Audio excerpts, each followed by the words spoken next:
I should have known something was up the night Knox locked the front doors and didn't turn the lights back on. It was almost 10 p.m., the gym technically closed, and I was the only one still there. That wasn't unusual for me. I liked working out late, fewer people, less staring, less small talk. Plus, if I'm being honest, I liked the way Knox's voice dropped a little when it was just the two of us. Knox had been my trainer for 3 months. Ex-Marine build. Tall, broad shoulders. Sleeves always rolled just high enough to show the ink crawling up his forearms. He had that calm, controlled energy like he was always measuring something. Usually my form. Sometimes me. Last set, Ryder, he called from across the floor. I was on the bench, chest already shaking from the previous reps. You said that 2 sets ago. And you're still alive, he replied, walking over. So clearly I underestimated you. Good, he said quietly. Not loud trainer voice. Just for me. You're stronger than you think. That was his thing. He didn't just count reps. He got in your head in a good way. Pushed you. Challenged you. Looked at you like he already knew what you were capable of.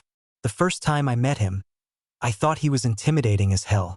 The kind of guy who probably dated fitness models and had zero patience for awkward guys like me. But Knox surprised me.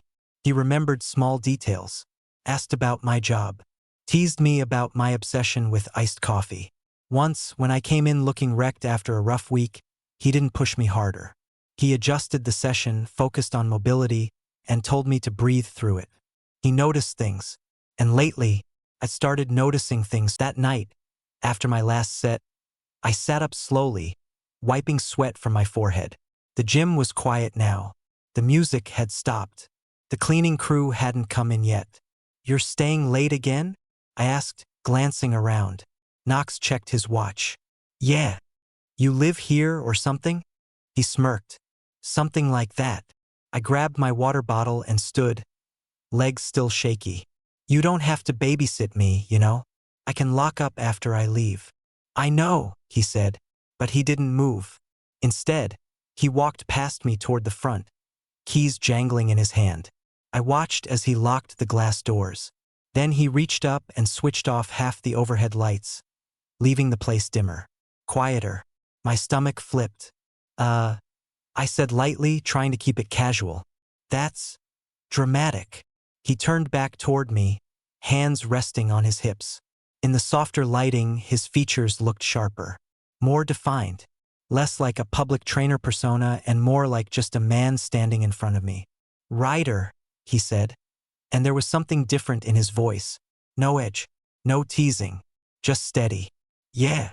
He walked back across the floor, slow, deliberate steps. I felt my pulse in my throat. You've been working hard, he said. Really hard. Is that a compliment or a threat? He huffed a quiet laugh. It's me saying you're ready. For what?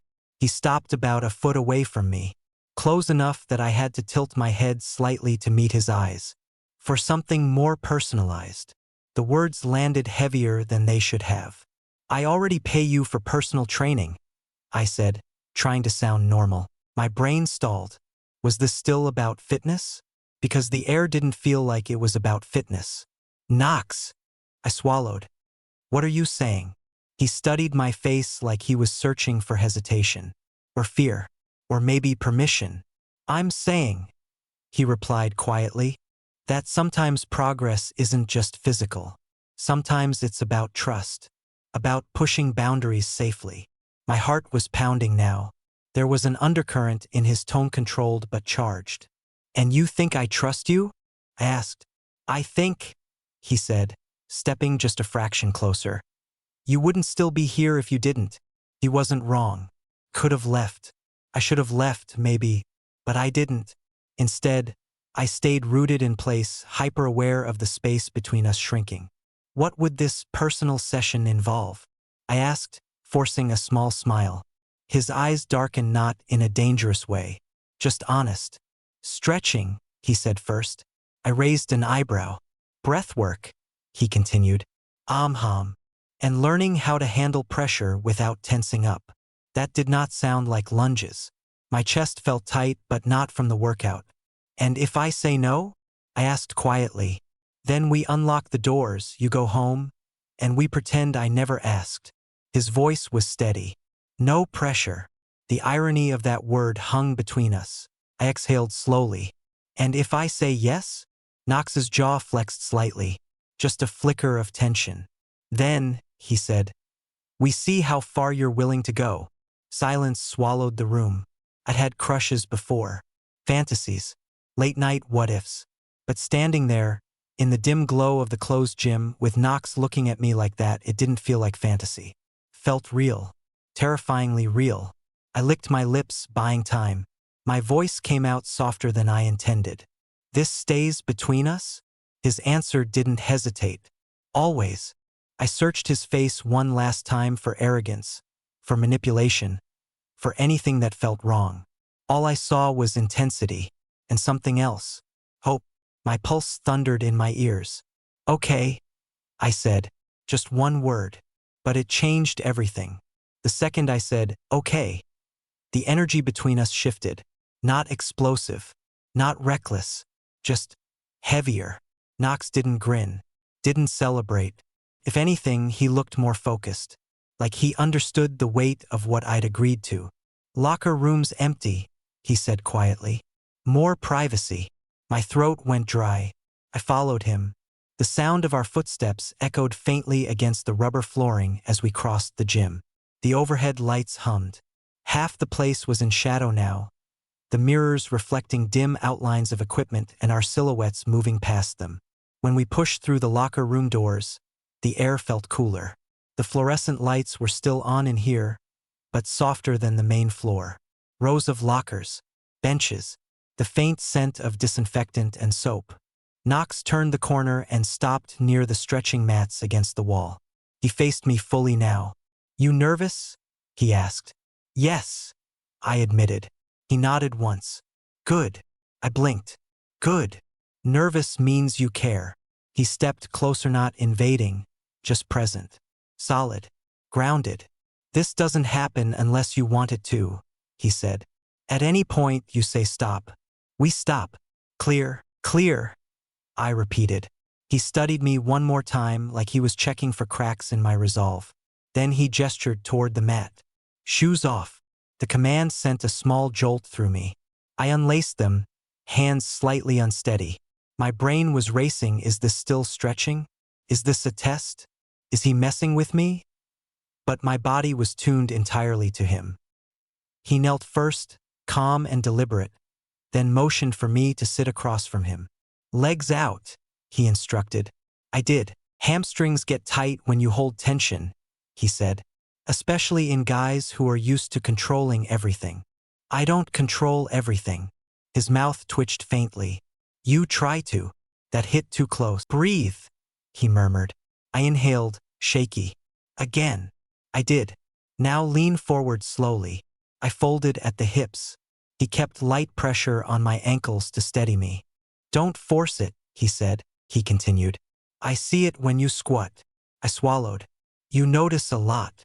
It's my job. But the way he said it felt layered. You're shaking, he observed quietly. Because this is insane, I muttered. A low chuckle vibrated in his chest. Is it? Yes. Do you want me to stop? That question again. The out. I searched myself quickly. Fear? A little. Regret? No. No, I said. Hands behind your head, he instructed. My pulse skyrocketed. Knox. Trust. God. I lifted my arms, interlacing my fingers behind my head. This stretch opens your chest now. Counteracts all that time hunched over your desk. My chest expanded. My breathing deepened involuntarily. Good, he murmured. Silence settled again, but it felt different now. Less charged. More comfortable. Like we'd shifted from anticipation into something real enough to sit inside without panicking. So, I said after a moment, do all your clients get after-hours emotional development sessions? He snorted. You're the only one who stays late enough to find out. That's not reassuring. It should be. I smiled despite myself. We stood there for another quiet second before Knox reached past me to the locker door, grabbing my gym bag and handing it over. Walk you out? He asked. I took the bag, fingers brushing his briefly. Yeah. The gym felt different on the way back through. Same equipment, same dim lights, but now every reflection in the mirrors held a secret version of the night that had just happened. At the front doors, Knox unlocked them but didn't open them yet. Instead, he turned to me. This doesn't change how I train you, he said. Oh, thank God. I deadpanned. Because my squat still isn't great. He laughed, shaking his head. Then his expression softened again. But it might change how I look at you. My pulse skipped. How's that? He held my gaze steadily. Less like potential, he said. More like possibility. I didn't sleep much that night. Not because anything dramatic had happened after I left the gym. Knox hadn't texted me 100 times. There wasn't some immediate fallout or spiral of regret. It was quieter than that. I got home, showered, stood under the waterway longer than necessary, replaying every second in my head. I lay in bed staring at the ceiling, phone resting on my chest, debating whether texting him would be too much, too eager, too awkward. Before I could decide, my phone buzzed. Knox, you get home safe? I stared at the message for a full 10 seconds like it might disappear. Then I smiled. Me? Yeah. Still alive after your stretching session. The typing bubble appeared almost instantly. Knox, high praise. I hesitated, thumbs hovering. There were 100 things I could say. What was that? Do you do this often? What are we now? Instead, I typed the most honest thing. Me? I liked it. The bubble took longer this time. Long enough for doubt to creep in. Then, Knox, good. I did too. Simple. No over-explaining. No dramatics. Just real. I rolled onto my side, grinning into my pillow like an idiot. Me? So what now? A minute passed. 2. Then, Knox, now we don't rush. We train tomorrow like normal. And we see how you feel when it's not midnight and emotionally charged. I laughed out loud. That was such a Knox answer. Grounded. Practical. Annoyingly reasonable. Me? You're very emotionally responsible for someone who locked me in a gym. 3 dots appeared. Knox, I locked the door. You stayed. Fair. Me? Touch Gratka. I set my phone down after that, heart lighter than it had been in a while. Not because I suddenly knew what this was, but because I didn't have to figure it out alone. The next afternoon, I almost turned around in the parking lot, which was ridiculous. It was just the gym, my routine.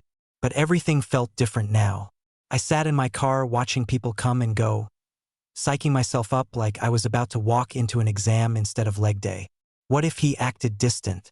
What if he acted normal? What if I read too much into everything? Get it together, Ryder? I muttered, grabbing my bag. Inside, the gym buzzed with its usual energy. Music pumping, weights clanging, people chatting between sets. Normal, comforting. And then I saw him. Knox stood near the squat racks, talking to another client. Focused, professional, exactly how he always looked. For a split second, I wondered if I'd imagined the entire night. Then his eyes lifted, found mine, and softened. Not dramatically, not enough for anyone else to notice. But I did. A small nod, a ghost of a smile. My chest loosened instantly. Okay, we were good. I warmed up on the treadmill, trying to act like my brain wasn't hyper-aware of Knox's presence across the floor. Every laugh he gave another client, every instruction, every time he moved. Eventually, he walked over, tablet in hand like always. Ryder, he said casually. Ready to suffer? There he is, I replied. Thought you might ghost me and flee the country. Tempting, he said, but paperwork is annoying. I laughed, the tension cracking. And just like that, it felt normal.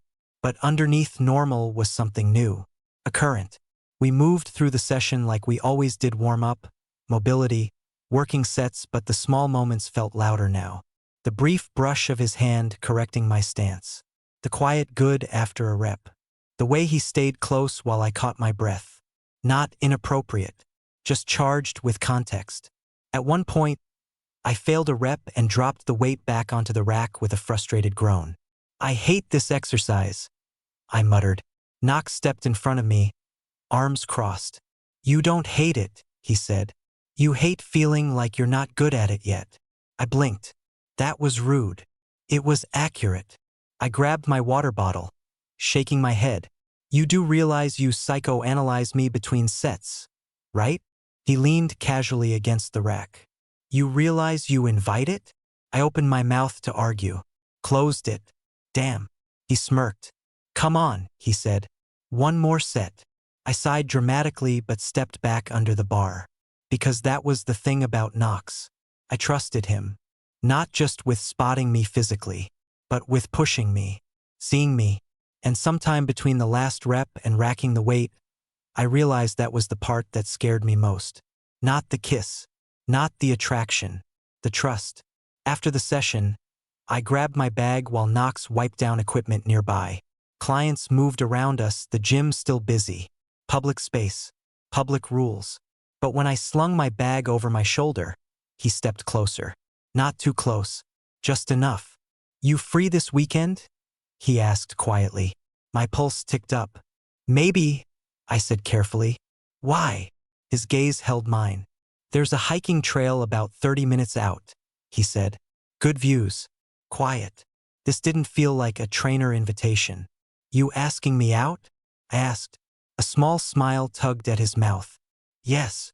No ambiguity. No games. Just yes.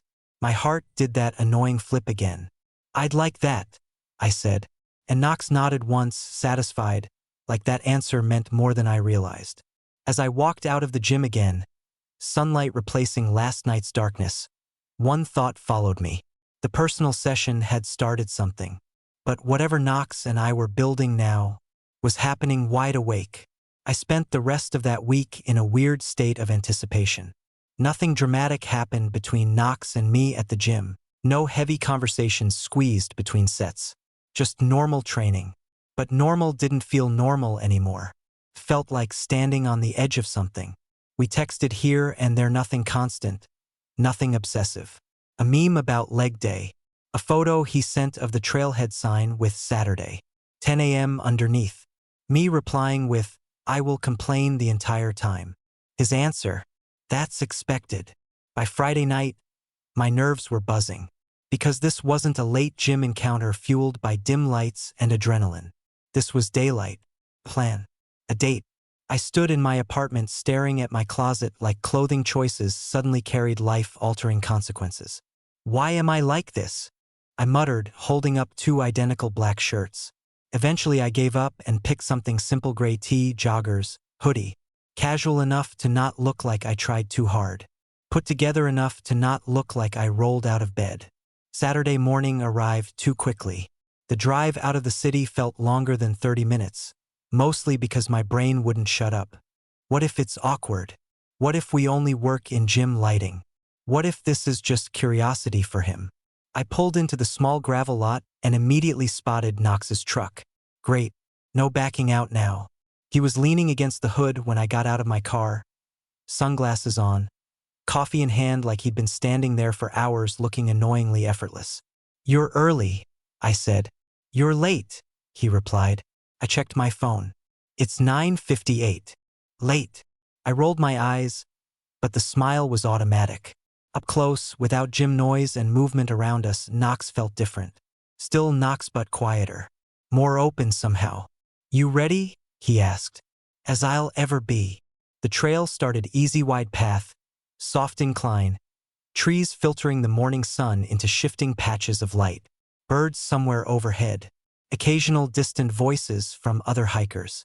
We walked side by side, comfortable silence settling in quickly. It wasn't forced, just calm. After a few minutes, Knox handed me the extra coffee he'd been carrying. I blinked. You brought me caffeine? You're predictable. I accepted it, trying not to smile too obviously. Careful, I said. I might think you like me. He didn't hesitate. I do. The simplicity of that nearly tripped me over a root. I recovered quickly, sipping coffee to buy time. Well, I said lightly, that's inconvenient. For you. For my emotional stability. He laughed, the sound carrying easily through the trees.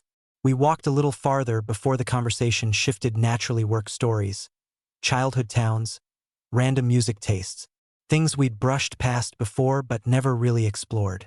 Turns out Knox grew up in a small coastal town, moved around a lot after joining the military, and landed here almost accidentally. I stayed, he said, kicking a rock off the path, because it felt quieter in my head. That felt important. And the gym? I asked. Structure, he said. Helping people build something instead of break it. I glanced at him. There was more to that sentence. But I didn't push. The trail narrowed as we climbed, trees thinning enough to reveal glimpses of the valley below. My breathing picked up slightly, not dramatic, but noticeable. Knox slowed his pace automatically. I'm not fragile, I said. I know, he replied. But you pretend you don't need pacing. I huffed. You're very observant for someone who just counts reps. That's what you think I do? I smirked.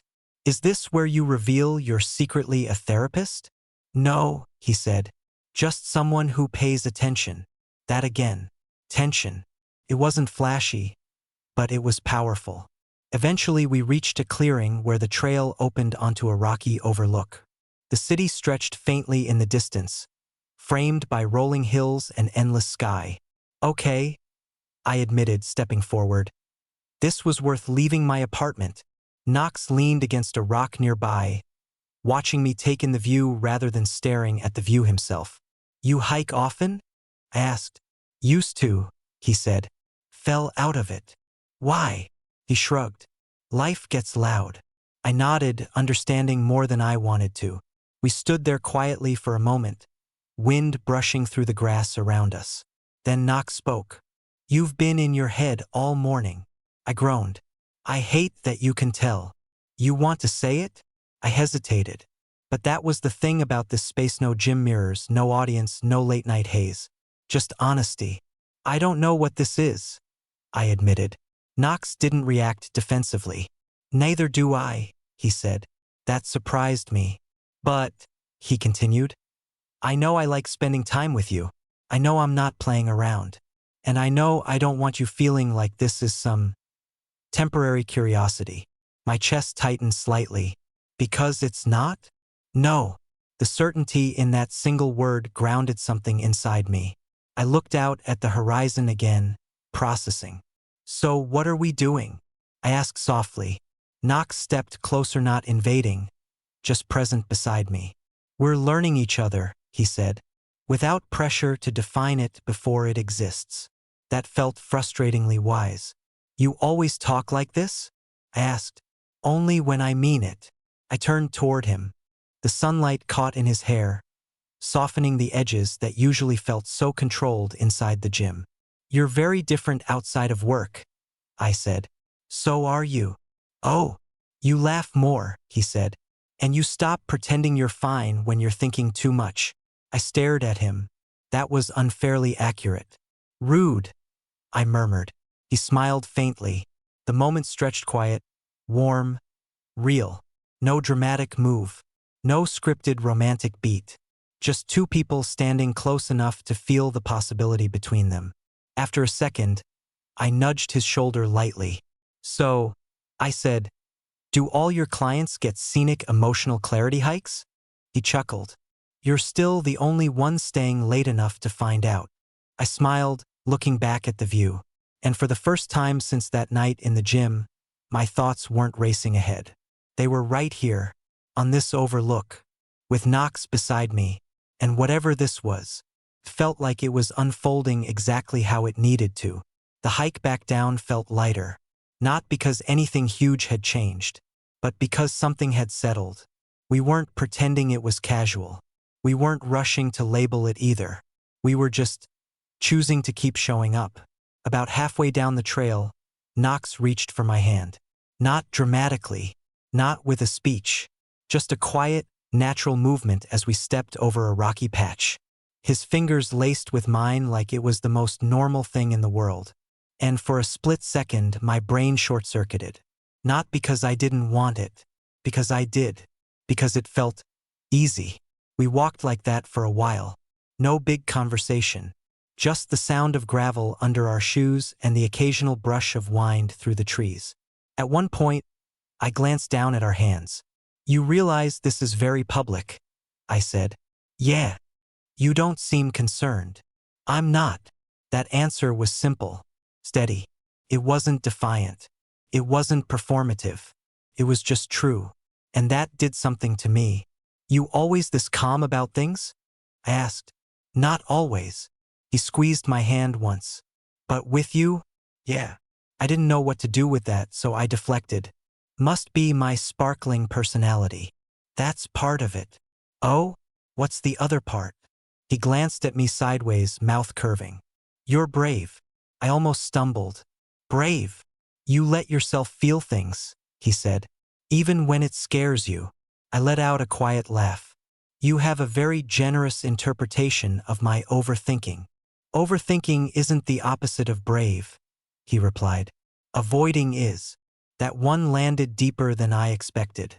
By the time we reached the parking lot again, the sun was higher, the world louder. Other hikers moving around. Car doors slamming. Someone's dog barking. Reality creeping back in. Knox dropped my hand when we reached his truck. Not awkwardly, just naturally as space shifted. "So," I said, leaning against my car door. "That was good." "Yeah," he agreed. Silence stretched, but it wasn't uncomfortable. It felt like we were both deciding the same thing at the same time. "I don't want this to just live in the gym," I said finally. "It won't. And I don't want it to be hidden." Knox's jaw tightened slightly, not defensive, but thoughtful. "It won't be," he said, "but we'll be smart." "Smart how?" He leaned back against his truck, folding his arms loosely. "At the gym, I'm still your trainer. That doesn't blur. Outside of that, we figure it out." That made sense. It was responsible, which was very on brand for him. "So we're dating?" I asked because I couldn't help myself. His eyes flickered with amusement. "If you want to call it that." "I'm just checking," I said. "Don't want to accidentally introduce you as my emotionally intelligent gym acquaintance." He laughed. "Yeah," he said. "We're dating." There it was. Simple. Grounded. Real. Something in my chest unclenched. He stepped closer, not rushing, just closing distance. "You good?" he asked quietly. "Yeah," I said honestly. "I am." He brushed his knuckles lightly along my jaw, the touch brief but warm. "I'm not going anywhere, Ryder." The way he said it wasn't dramatic. It wasn't a promise carved in stone. It was just intention, and that was enough. The first real test came a week later. Friday evening. Gym still busy. I was mid-set on the bench when two women nearby started talking loud enough to carry. "Is that Knox's client?" One of them whispered. "Yeah. He's hot." "Doesn't he ever date anyone?" I focused on the bar above me, pretending I couldn't hear. But then, "I heard he keeps things professional." My chest tightened slightly. Professional. Knox stepped up behind me to spot the weight. "Last rep," he said, calm and focused. I pushed through it, racked the bar, and sat up. He handed me a towel without comment. But I could see it, the awareness in his eyes. He'd heard it too. After the session, as I grabbed my bag, he walked with me toward the front. Those same two women were near the smoothie bar. And for half a second, I felt that flicker of doubt. Was this going to be secret? Was I supposed to walk out alone? Knox didn't hesitate. As we reached the door, he placed his hand lightly at the small of my back. Not hidden, not subtle, just there. The gesture wasn't exaggerated. Most people probably wouldn't think twice about it. But the women noticed. I saw it in the way their expressions shifted. Knox opened the door for me like always. Outside, cool air hitting my face, I turned to him. "You didn't have to do that," I said quietly. "Yeah," he replied. "I did." I studied him. "You're sure?" He stepped closer, voice low but steady. "I'm not interested in hiding you." The words hit deeper than I expected. Not possessive. Not territorial. Just clear. I let out a slow breath I didn't realize I'd been holding. Okay, and as I walked to my car, something felt solid for the first time. This wasn't a late-night impulse. It wasn't a secret. It wasn't a fantasy built on dim lights and adrenaline. It was Knox choosing me in daylight. And for the first time in a long time, I felt chosen back. For a while, things felt almost easy, which should have made me suspicious. Knox and I settled into a rhythm that didn't feel forced. We kept the gym professional. If anything, he was stricter with me. "You're not getting special treatment," he said one afternoon after making me redo a full set because my form slipped. "I'm literally dating you," I groaned. "And you're still dropping your left shoulder." Annoyingly fair. Outside the gym, though, it was different. We did normal things. Coffee runs. Late dinners after his evening shift. One night we ended up on my couch watching some terrible action movie. My legs stretched across his lap while he absent-mindedly traced circles on my ankle. It wasn't explosive or dramatic. It was comfortable. And that scared me more than the locker room ever did. Because comfortable meant real. And real meant something to lose. The shift happened on a Tuesday night. Knox had come over after work, tired in a way that went deeper than just physical exhaustion. I could see it in the way his shoulders sat lower, the way he moved slower. "You good?" I asked, tossing him a beer. He caught it easily. "Yeah." That was his default answer. We sat on the balcony outside my apartment, city lights flickering below. The air was cool, quiet. After a few minutes of silence, he spoke. "Got an email today. Good email or bad email?" He stared out over the street. "Old contact. Military." My stomach tightened slightly. I didn't know a lot about that chapter of his life. He talked about it rarely and vaguely. "What kind of contact?" I asked carefully. "Security contract overseas. Short term. 6 months." The word overseas echoed louder than it should have. "Oh," he nodded once. "Good money," he added. "Structured. Clear objective." That last part sounded important. "And you're considering it?" I asked. He didn't answer immediately. "That world makes sense to me," he said finally. "It's loud, but it's predictable." "And this?" I asked quietly. He glanced at me. "This isn't predictable." There it was. The part we hadn't said out loud. I swallowed. "Do you want to go?" He hesitated. "That's the problem," he admitted. "I don't know." The city hummed below us. I stared at the condensation sliding down my beer bottle, trying to sort through the sudden weight in my chest. "How soon would you have to decide?" I asked. "Couple weeks." That wasn't long. Not in real-world time. In emotional time, it was a blink. "And if you go?" I pressed. 6 months, he repeated. 6 months of time zones, distance, uncertainty. 6 months when we'd barely even defined what we were. I leaned back in my chair, exhaling slowly. "I don't want to be the reason you don't take something important," I said. He turned fully toward me then. "You're not a weight, Ryder." "That's not what I meant." "I know." His voice softened. "But don't shrink yourself into something optional." That hit harder than I expected. I wasn't trying to manipulate him. I wasn't trying to anchor him. But I also didn't want to pretend this didn't matter. "What do you want?" I asked him. Not strategically. Not defensively. Just honestly. Knox looked at me for a long second. Then he did something rare. He didn't answer with logic. He answered with vulnerability. "I want something that doesn't feel temporary," he said quietly. "I've done temporary. I'm good at temporary." The air between us shifted. "And us?" I asked, voice softer now. His jaw flexed slightly. "You don't feel temporary." That cracked something open in my chest. Fear and hope tangled together. "Then why are we even talking about you leaving?" I asked. "Because I've spent most of my adult life choosing what's stable over what's uncertain," he replied. "And you're uncertain." I let out a small, humorless laugh. "Wow, romantic." He reached for my hand across the small table, fingers warm and steady. "I don't mean fragile," he said. "I mean real. Real is unpredictable. It changes you." I met his eyes. And that scares you? Yes. The honesty of that stunned me. Knox wasn't the kind of guy who admitted fear easily. You don't have to decide tonight, I said quietly. I know. But if you go, I added, don't make it about avoiding something here. He studied me carefully. You think that's what I'm doing?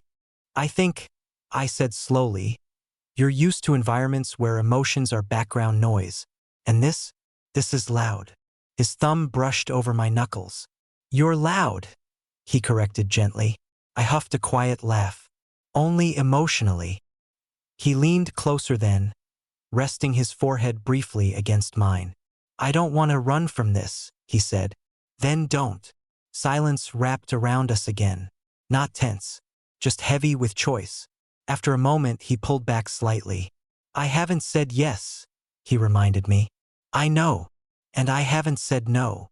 I know that too. He squeezed my hand once more. I need a few days to think. Take them.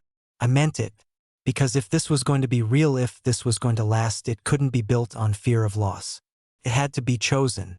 The next week felt different. Not distant, but thoughtful. Knox trained me like always. We went to dinner once, texted like normal. But under it all was that quiet countdown. And every time I looked at him, I wondered, was I about to become another temporary chapter? Or was he about to choose something new for the first time? I didn't know. But I did know one thing. If Knox walked away because it was easier, I wouldn't chase him. I wanted to be chosen, not protected from. The decision came on a Thursday. I knew before he even said anything. Knox texted me mid-afternoon. Can you come by the gym after closing? My stomach dropped immediately. Full circle. After closing. Just like the night this started. I spent the rest of the day pretending to work while my brain ran through every possible outcome. If he was leaving, I wouldn't beg. I told myself that already. I'd meant it. But meaning something and feeling it are two different things. By 9:45 p.m., I was standing inside the quiet gym again. Lights dimmed. Equipment still. The same low hum in the air. Knox was near the front desk, leaning against it like he had that first night. He looked steady, but his jaw was tight. You're dramatic with the after-hours thing, I said lightly as I approached. He didn't smile. My chest tightened. Ryder, he said. Okay. Here it was. I crossed my arms loosely, bracing without meaning to. You decided, I said. He nodded once. Silence stretched for half a second too long. I turned it down. The words hit me like a delayed impact. You what?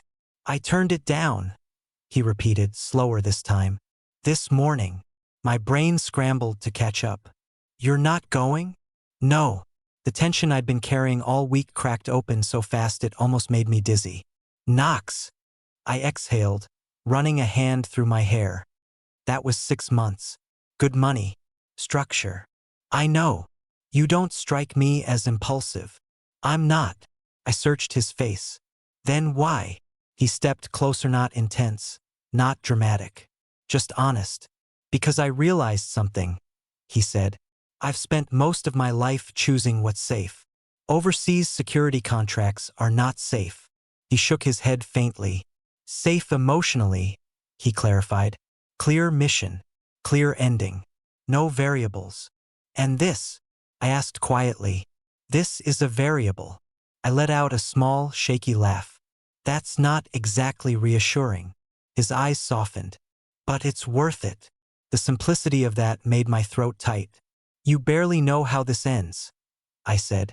Exactly. That hung between us. I don't want something temporary, he continued. And I don't want to run just because something feels unpredictable. My chest felt like it was physically expanding. You're choosing this? I asked. I'm choosing you, he corrected. That did it. That was the sentence that landed fully. Not dramatic. Not loud. You're sure? I asked quietly. I've never been more sure about something that doesn't come with instructions, he said. That sounded exactly like him. Careful. Measured. Honest. I shook my head slightly, half smiling. You're aware this means you don't get to emotionally detach if it gets complicated. His mouth curved faintly. I don't plan to.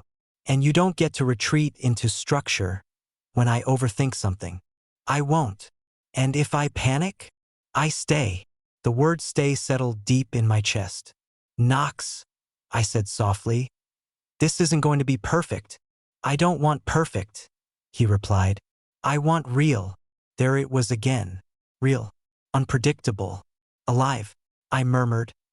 This started with you offering a personal session. He huffed softly. Technically, yes. And now, really looked at me. Now it's not a session, he said. It's a partnership. That word settled into place. Not fantasy. Not fling. Partnership. I stepped back slightly, studying him. So what happens next? He smiled, a rare, full one that softened every sharp edge he carried. Now, he said, we build something. Slowly, I teased. Deliberately. Emotionally responsible? I added. He laughed quietly. Unfortunately, I shook my head. I can't believe you turned down 6 months overseas for something you can't predict. I didn't turn it down for uncertainty, he said. I raised an eyebrow. No, I turned it down because this feels like progress. And I'm not walking away from that. Progress. That was our language. Growth. Trust. Not rushing. Not hiding. I leaned into his touch. Good, I said softly. He tilted his head. Good. Because I wasn't going to chase you across the world. His smile widened slightly. I know. And somehow, that made it even better. Outside, the city moved like always. People living their lives. Noise and lights and endless motion. Inside the quiet gym where this all started, Knox reached for my hand without hesitation. No dim lighting needed. No secrecy. Just choice. And as we stood there wide awake, fully aware, no countdown ticking anymore, I realized something simple and terrifying and steady all at once. The most intense part of that personal session wasn't the kiss. It was the moment he decided to stay.